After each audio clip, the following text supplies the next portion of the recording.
Have you been struggling tirelessly to get rid of that stubborn fat in the abdominal area without success? The frustration of following diets, exercising, and still not being able to achieve satisfying results can be devastating. What few experts tell you is that certain foods, especially some fruits considered healthy, may be completely sabotaging your efforts to achieve that dream belly. Today, we are going to reveal the 7 fruits you need to reduce or eliminate from your diet if you really want to flatten your belly. Stay until the end because we are going to share delicious alternatives and practical strategies that can completely transform your weight loss journey. Before diving into these surprising revelations, I'd love to know in the comments if you consume any of these fruits daily. Your experience can help other people who are facing the same challenges. And if this content is already making sense to you, don't forget to subscribe to the channel and turn on notifications so you don't miss any valuable information that can transform your health and well-being. Let's start by talking about the banana, one of the most popular and consumed fruits worldwide. Who hasn't heard that the banana is perfect for those who exercise? Rich in potassium, fiber, and B vitamins, the banana is indeed a nutritious food. However, when it comes to losing localized fat, especially in the abdominal area, this fruit may not be your best ally. That's because the banana has a high glycemic index, especially when very ripe. The glycemic index is a measure that indicates how much a food raises blood sugar levels. Foods with a high glycemic index cause sharper insulin spikes, and insulin is known as the fat storage hormone. When we frequently consume foods that trigger insulin spikes, we create a metabolic environment conducive to fat accumulation, especially in the abdominal region. A study conducted by the University of Sydney found that regularly consuming high glycemic index foods is associated with greater difficulty in losing visceral fat, the fat that accumulates around the organs and is responsible for the so-called belly bulge. In addition, the banana contains about 23 grams of carbohydrates in a medium unit, with most of those carbs made up of natural sugars such as fructose, glucose, and sucrose. For people with insulin sensitivity or a predisposition to abdominal fat accumulation, this carbohydrate profile can be problematic, especially if consumed in excess or at the wrong times. Many people have the habit of eating bananas as an afternoon snack or even before bed, times when the metabolism is naturally slower and the likelihood of storing fat is higher. Another important factor to consider is the caloric density of the banana. Although not extremely high in calories compared to processed foods, a medium banana contains approximately 105 calories. If you are on a strict caloric deficit for weight loss, these calories can add up quickly, especially if you eat several bananas a day or include them in smoothies and other preparations. The problem worsens when we talk about preparations such as fried bananas, desserts with banana, or banana with honey and cinnamon, combinations that significantly increase the glycemic and caloric load. We are not saying that you need to completely eliminate the banana from your diet. The point is to understand the right time to consume it. If you are an active person who regularly practices high-intensity exercise, the banana can be an excellent option to replenish muscle glycogen stores after training. At this specific time, that insulin spike caused by the fruit can be beneficial, directing nutrients to muscle recovery instead of fat storage. A smart strategy is to consume the banana less ripe, as it has a lower glycemic index due to the higher presence of resistant starch. This type of starch acts like fiber, being fermented in the intestine and producing short-chain fatty acids that, in turn, favor metabolic health and may aid in weight control. It is also possible to combine the banana with sources of protein or healthy fats to slow down sugar absorption. An example would be consuming half a banana with a tablespoon of natural peanut butter or a few almonds. This combination helps reduce the glycemic impact of the fruit. For those really focused on flattening their belly, the recommendation is to limit banana consumption to at most half a unit per day, preferably on workout days and around exercise time. If you are sedentary or have insulin resistance, consider replacing the banana with lower glycemic index fruits such as apple, pear, or berries, which we will see later as smart alternatives. Some people report abdominal bloating after consuming bananas, especially when the fruit is not fully ripe. This may be related to the resistant starch and fructans, which are fermentable carbohydrates that can cause digestive discomfort in sensitive people. This bloating, although not actual fat, can give the impression of a bulging belly and affect self-esteem. Finally, it is important to consider the psychological aspect. For many people, the banana is seen as a safe and healthy food, which can lead to excessive consumption without realizing they are ingesting significant amounts of calories and sugars. This phenomenon, known as the health halo, makes us underestimate the impact of foods perceived as healthy on our overall diet. If you notice that you are eating bananas excessively because you consider them harmless, it may be time to reassess this relationship and become more aware of the impact this consumption has on your weight loss goals.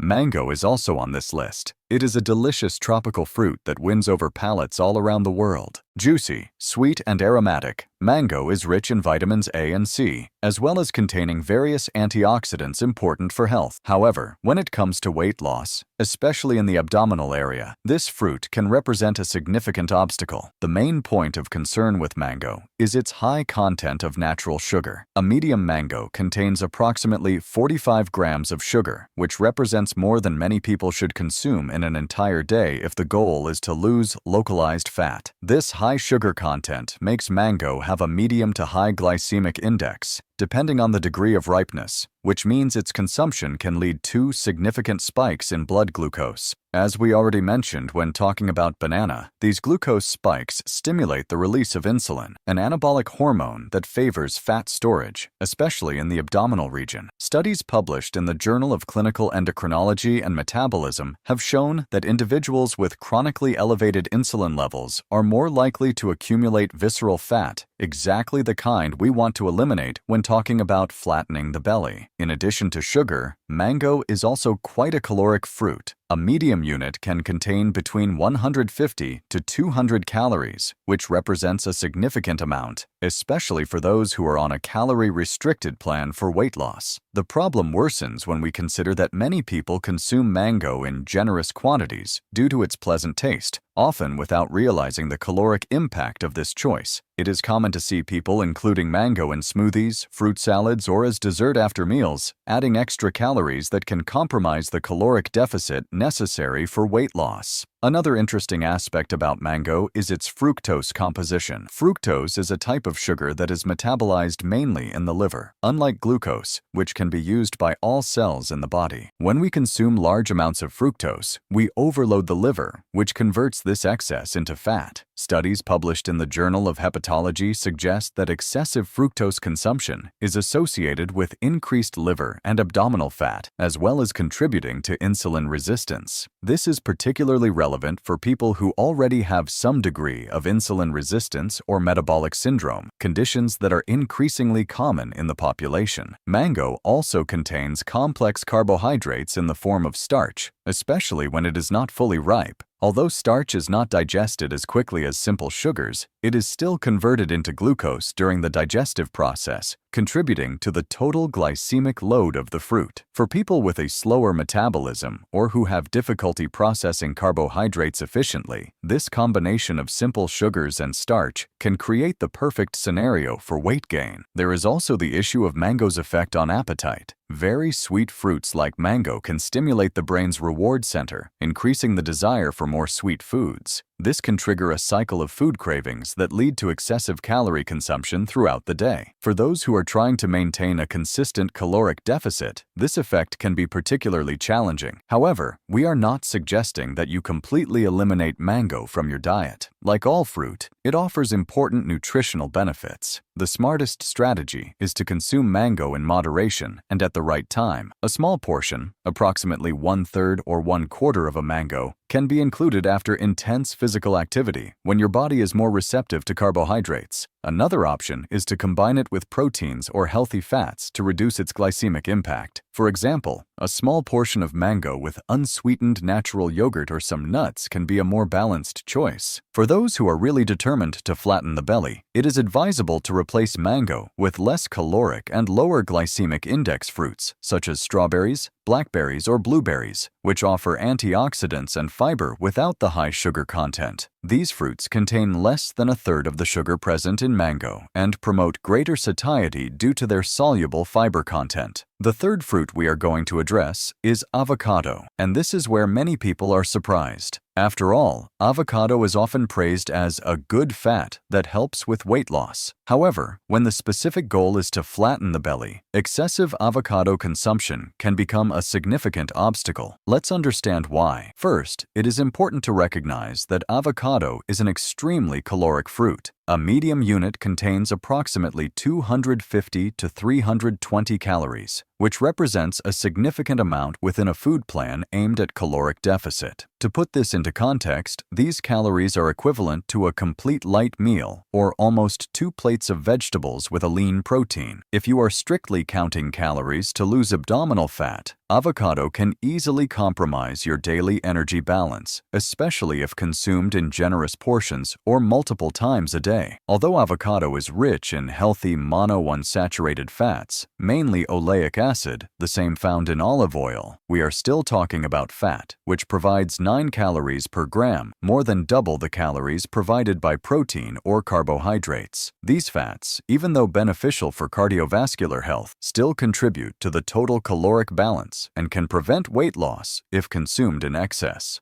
A frequently overlooked aspect is that avocado, because it is rich in fats, has a minimal effect on appetite suppression compared to protein foods. Studies published in the European Journal of Clinical Nutrition have shown that proteins are significantly more effective in promoting satiety and reducing subsequent caloric intake than fats. This means that, despite being nutritious, avocado may not be the most strategic choice for those seeking to control hunger and reduce total calorie intake. Another important factor is the role of avocado in eating behavior. Due to its reputation as a healthy food, many people tend to consume avocado freely without considering its caloric impact. It is common to see people adding half an avocado or more to salads, avocado smash on toast, guacamole as a side dish, or even including avocado in smoothies. These additions, although delicious and nutritionally valuable, can easily add 200 to 400 extra calories to the daily diet, compromising the caloric deficit necessary for abdominal fat loss. For individuals with certain metabolic profiles, particularly those with a slower metabolism or a tendency to gain weight in the abdominal region, the high fat content of avocado may not be ideal. Research in the field of nutrigenomics suggests that people with certain genetic polymorphisms process dietary fats less efficiently, which can result in greater fat storage when consumption is high. For those specifically focused on flattening the belly, the most effective strategy is to moderate avocado consumption, limiting it to at most 1/4 or 1/3 of a unit per day, and preferably as part of a meal that already contains lean proteins and fiber. This portion provides the nutritional benefits of avocado without significantly compromising the caloric balance. It is worth noting that avocado should not be completely eliminated from the diet, especially for those following dietary approaches such as ketogenic or low carb, where fats play an important role in providing energy. In these cases, avocado can be included strategically, but always with attention to portions and the overall dietary context. A smart alternative for those who love avocado but are focused on flattening the belly is to replace larger portions with small amounts used as seasoning or flavor enhancers. For example, a tablespoon of mashed avocado added to a salad or soup can provide creaminess and flavor without adding as many calories as a full portion. The fourth fruit on our list is acai, a superfood that has gained worldwide popularity in recent decades due to its high content of antioxidants and nutrients. Originally from the Brazilian Amazon, acai is often marketed as a functional food that can aid in weight loss and promote overall health. However, when the specific goal is to reduce abdominal fat, acai can represent a significant obstacle, mainly because of the way it is typically consumed. The main problem with acai is not the fruit itself, which in its natural form contains few calories and sugars, but the widely available commercial preparations. The traditional acai bowl we find in specialty shops, gyms, and restaurants usually contains a surprising amount of calories and added sugars. A medium portion of 300 grams of commercial acai can contain between 500 to 800 calories, depending on the ingredients added. This represents almost half of the daily calories recommended for a person seeking weight loss. The problem worsens when we consider that many of these preparations include guaraná syrup or sugar to sweeten the naturally bitter pulp of acai, as well as granola, honey, fruits, and other caloric toppings. A study conducted by the Federal University of Pará analyzed samples of commercial acai pulp and found that many contained up to 20 grams of added sugar per 100 grams of product, turning a naturally low-sugar food into a glycemic bomb. As we have already discussed earlier, high sugar consumption causes insulin spikes that favor fat storage, especially in the abdominal region. Another important aspect to consider is the timing of consumption. Many people choose acai as a post-workout snack, believing they are making a healthy choice. However, the combination of simple sugars and fats present in traditional acai is not ideal for muscle recovery and may actually hinder exercise results when the goal is fat loss. Research in sports nutrition indicates that the best post-workout snack for those seeking weight loss should be rich in protein and moderate in complex carbohydrates, a nutritional profile rarely found in commercial acai preparations. There is also the issue of the effect of acai on eating behavior. Because it is perceived as a healthy food, many people consume acai with the feeling that they are making a beneficial choice, which can lead to behavioral compensation, such as relaxing dietary control for the rest of the day. This phenomenon, known as licensing effect in nutritional psychology, can sabotage weight loss efforts even when the person is determined to reach their goals. Acai also contains a significant amount of fats, approximately 5 grams per 100 grams of pulp. Although these are predominantly healthy unsaturated fats, they still contribute to the total caloric content of the preparation. When combined with added sugars and other caloric ingredients, these fats can create a particularly problematic combination for those seeking to reduce abdominal fat. This is because the mixture of simple sugars and fats is known to be especially effective in stimulating the brain's reward system, increasing the potential for overconsumption and dependence. For those who are determined to flatten the belly, the recommendation is to avoid commercial acai preparations and, if you really enjoy the taste and benefits of the fruit, opt for homemade versions where you have full control over the ingredients. A healthy alternative would be to prepare a small portion of pure acai pulp with no added sugar and combine it with proteins such as whey protein or Greek yogurt, adding only a minimal amount of low-sugar fruits such as strawberries or raspberries for flavor. This approach preserves the antioxidant benefits of acai while creating a more favorable nutritional profile for weight loss. It is important to emphasize that genuine acai, in its natural form as traditionally consumed in the Amazon region without added sugars or toppings, is a nutritious food and can be part of a balanced diet. The problem lies in the commercial versions that have turned this exotic fruit into a dessert disguised as a healthy food. The fifth fruit on our list is the fig, an ancient fruit that has been cultivated for thousands of years and is appreciated for its sweet flavor and unique texture, rich in minerals such as potassium, magnesium, and calcium. In addition to containing a good amount of fiber, the fig seems like a nutritious choice at first glance. However, when the goal is to eliminate abdominal fat, this fruit can represent a significant obstacle for several reasons. The main point of attention with figs is their extraordinary sugar content. A single medium fig contains approximately 7 to 10 grams of sugar, and we rarely consume just one. A typical serving of 3 to 4 figs can easily provide 30 to 40 grams of sugar, an amount equivalent to almost 10 teaspoons of table sugar. This high content of natural sugar makes figs one of the fruits with the highest glycemic index, causing significant spikes in blood glucose when consumed, especially on an empty stomach or alone. As we have already discussed earlier, these glucose spikes stimulate the release of insulin, creating a hormonal environment favorable to fat storage, particularly in the abdominal region. A study published in the American Journal of Clinical Nutrition demonstrated that frequent consumption of high glycemic index foods is directly correlated with greater accumulation of visceral fat, even when total caloric intake is controlled. In addition to sugar, figs are surprisingly caloric for their size. While a medium fresh fig contains about 40 to 50 calories, Dried figs, which are more commonly consumed out of season, can contain up to 70 calories per unit. A small serving of dried figs can easily add 200 to 300 calories to the diet, often without providing significant satiety, which can lead to excessive calorie intake throughout the day. The problem is aggravated when we consider that dried figs are often added to breakfast cereals, yogurts, salads, and baked goods, silently increasing the caloric and glycemic load of these meals. Another important aspect is the fructose content of figs. As we mentioned when discussing mango, fructose is metabolized mainly in the liver and, when consumed in excess, can contribute to the development of fatty liver and insulin resistance. Figs contain a relatively high proportion of fructose compared to other sugars, which can be problematic for people with fructose sensitivity or a predisposition to metabolic disorders. Research in the field of molecular nutrition has shown that fructose, when consumed in large amounts, can increase hepatic lipogenesis, fat creation, by the liver and reduce fat oxidation, two processes that make abdominal fat loss more difficult. A frequently overlooked element when we talk about figs is their sorbitol content, a polyol sugar alcohol that can cause digestive discomfort in sensitive people. The abdominal bloating and distension resulting from sorbitol consumption can create the appearance of a prominent belly, even if there is no actual increase in abdominal fat. For people with irritable bowel syndrome or sensitivity to FODMAPs, figs can be particularly problematic, worsening symptoms such as bloating, gas, and abdominal discomfort. It is also worth noting that many commercial products containing figs, such as cereal bars, fig cookies, or fig pastes, generally contain added sugars, refined oils, and other ingredients that can further increase their potential to interfere with weight loss. These products are often marketed as healthy alternatives to conventional sweets, but they can be just as harmful for those looking to reduce abdominal fat. For those determined to flatten their belly, the recommendation is to significantly limit or temporarily eliminate figs from the diet, especially dried figs and processed products containing figs. If you really enjoy the taste of this fruit, a more balanced approach would be to occasionally consume half a fresh fig as part of a balanced meal that already contains proteins and healthy fats to moderate the glycemic impact. Alternatively, consider replacing figs with fruits with a lower glycemic index and caloric content, such as berries, which offer antioxidants and fiber without the excessive sugar load. The sixth fruit on our list is the grape, one of the oldest fruits cultivated by man and widely consumed around the world, whether fresh or in the form of juices, wines, and raisins. Rich in antioxidants such as resveratrol and flavonoids, the grape is often associated with benefits for cardiovascular health and protection against cellular aging. However, when the specific goal is to reduce abdominal fat, grape consumption can represent a significant obstacle for several reasons. The main point of attention with grapes is their extraordinary sugar content, which is among the highest in the fruit kingdom. A cup of grapes, approximately 150 grams, contains about 23 to 26 grams of sugar, practically the same as a small chocolate bar. The problem is aggravated by the ease with which we consume grapes in large quantities. Because they are small and extremely palatable, it is common to eat dozens of grapes in a single session, often without realizing the significant amount of sugar we are ingesting. This behavior of mindless eating is particularly common with small, easy-to-eat foods like grapes. A study published in the Journal of Consumer Research demonstrated that people tend to consume up to 50% more calories when foods are presented in small units that can be eaten continuously. In addition to the high sugar content, grapes have a medium to high glycemic index, depending on the variety and degree of ripeness. This means that their consumption can lead to significant spikes in blood glucose, stimulating the release of insulin. As we have mentioned several times, insulin is an anabolic hormone that favors fat storage, particularly in the abdominal region. For people with insulin resistance, metabolic syndrome, or type 2 diabetes, conditions increasingly prevalent in the population, the regular consumption of grapes can exacerbate metabolic problems and make it difficult to lose abdominal fat. A frequently overlooked aspect is the fructose content of grapes. Approximately half of the sugar present in grapes is fructose, a type of sugar that, as we have already discussed, is metabolized mainly in the liver and can contribute to the accumulation of liver and abdominal fat when consumed in excess. Research published in the Journal of Clinical Investigation suggests that diets rich in fructose can promote leptin resistance, a key hormone in the regulation of appetite and energy metabolism. This leptin resistance can result in increased appetite and reduced energy expenditure, creating an unfavorable scenario for those seeking weight loss. The situation becomes even more problematic when we consider raisins, a dehydrated form of the fruit that concentrates sugars even more. A small portion of 1/4 cup of raisins, approximately 40 grams, contains about 29 grams of sugar, making this food a true sugar bomb. Raisins are often added to breakfast cereals, yogurts, salads, and baked goods, significantly increasing the glycemic load of these meals without necessarily providing satiety. Another important factor is the low satiety provided by grapes in relation to their caloric content.